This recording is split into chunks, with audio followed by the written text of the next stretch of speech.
आप जानते हैं कि 22 सितंबर से नवरात्रों की शुरुआत होने जा रही है। आप जानते हैं कि नवरात्रों की शॉपिंग हम श्राद्ध में करते हैं। जी हाँ, क्योंकि श्राद्ध के तुरंत बाद ही नवरात्रों का माँ का आगमन हो जाता है। तो क्या करें ऐसा कि आपके श्राद्ध आपको इम्पेक्ट ना करें और माँ की एनर्जी से अलाइंड आप हो जाएं, माँ की ब्लेसिंग्स, माँ की कृपा आपके ऊपर बननी शुरू हो जाए। आपको जो है कोई भी धातु या फिर चांदी का कोई भी कॉइन, चांदी का कोई भी पात्र, चांदी की कोई भी वस्तु या फिर ज्वेलरी अगर आप खरीदते हैं और पितृ पक्ष में खरीदते हैं तो आपको नवरात्रों की पूरी कृपा मिलती है। आप उसके बाद शॉपिंग करें। अगर नवरात्रों के लिए माता रानी के लिए आपको चुनरी लानी है, माता के वस्त्र लाने हैं, माता के लिए आपको कोई भी चीज जो आपको कंजकों को देनी है, आपको कन्या पूजन में देनी है, वो सामग्री लेके आनी है, नारियल लेके आना है, चुनरी लेके आनी है, माता की चौकी और बहुत सारी चीजें जो आप नवरात्रों में इस्तेमाल करते हैं वो सारी चीजें तो आप खरीदेंगे ही। बट आप खरीदते कब हैं? श्राद्ध में खरीदते हैं हम लोग। तो आपको ये गलती बिल्कुल नहीं करनी कि आप गए और आपने शॉपिंग कर ली। आपको ये चीज हमेशा ध्यान रखनी है कि जब भी नवरात्रि शुरू होते हैं उससे पहले जब श्राद्ध आते हैं, श्राद्ध में अगर आप चांदी खरीदते हैं तो आपके पितरों को शांति मिलती है और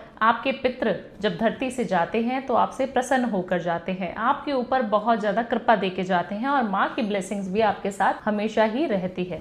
जब आप नवरात्रों की स्टार्टिंग करें, शुरुआत करें, तो 2-3 चीजें जो आपको बहुत ज्यादा ध्यान रखने चाहिए। क्या क्या चीजें हैं वो? आपको जो है सबसे पहले अपने घर की सफाई, कच्चे दूध और गंगा जल को मिलाकर अपनी दहलीज को साफ करना बहुत ज्यादा अनिवार्य हो जाता है। फर्स्ट नवरात्रे में जब भी आपका घर में शुभ कार्य शुरू होता है तो हम लोग तोरण बनाते हैं। फर्स्ट नवरात्रे में आपको भी अपने घर में अशोक के 11 पत्तों से तोरण अपने घर के मुख्य द्वार पर जरूर टांगनी है। अशोक के पत्ते या फिर आम के पत्ते, दोनों पत्ते आपके लिए बहुत ज्यादा जरूरी हो जाते हैं। आपको अपने घर में माँ, जहाँ पर माँ को विराजमान करा रहे हैं, उस स्थान की साफ सफाई बहुत ज्यादा करनी है। चौकी जरूर बिछानी है, लाल कपड़े के साथ ही चौकी जरूर बिछाएं। और इस साल अगर माँ को पीला वस्त्र का कपड़ा या फिर पीली कलर का कोई भी चुनरी अगर आप चढ़ाते हैं तो माँ की कृपा आपके ऊपर बननी निश्चित है। एक और उपाय, जैसे कि मैं छोटे छोटे नुस्खों के लिए जाने जाती हूँ। एक छोटा सा कॉइन लेना है, एक आपको कमलगट्टा, ये इजीली पूजा की जगह पर, जहाँ पे पूजा की सामग्री मिलती है वहां पर आपको मिल जाएगा। एक कॉइन के साथ कमलगट्टा आपको इस तरीके से लेना है, पहले नवरात्रे से शुरू करके। और छोटी सी इत्र की शीशी, क्योंकि मैं इत्र के उपाय बहुत सारे बताती हूँ, ये धन आकर्षण की एक रेमेडी है।